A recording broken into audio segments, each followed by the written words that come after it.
My name is Naomi Champlain, and I'm a sixth grade student at Sage Park Middle School.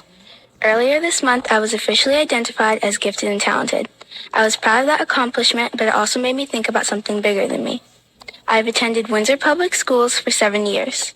During those 7 years, I've earned excellent grades, received academic awards, participated in enrichment opportunities, served on the Superintendent's Student Council, joined clubs like TSA, performed in orchestra, participated in sports, volunteered in my community, and worked hard to be a positive representative of my school.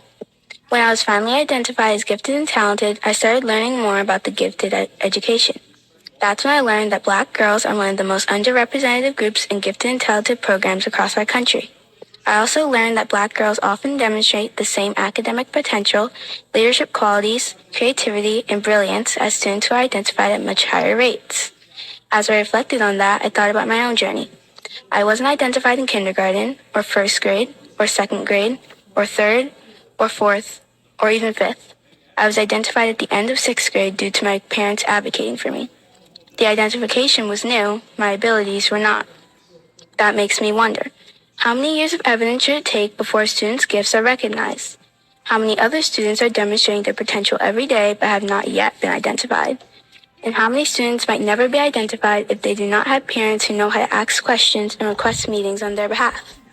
One of the things I shared during my evaluation was that I sometimes felt like schoolwork was repetitive and that I wanted more challenges. This year, when my culinary teacher went out on medical leave, I asked to spend that time attending a 7th grade math class instead of sitting in study hall. I didn't ask for an easier class, I asked for a harder one. Because some students aren't trying to avoid difficult work, some students are searching for it. When people talk about educational equity, they often focus on helping students who are struggling. That is important, but equity is also about making sure students who are ready for more have access to challenge and opportunities to grow. As a Black and Indigenous student, I understand that I stand on the shoulders of people who have fought for opportunities they were often denied. Because of their sacrifices, I feel a responsibility to work hard, use my gifts well, and make the most of every opportunity I'm given.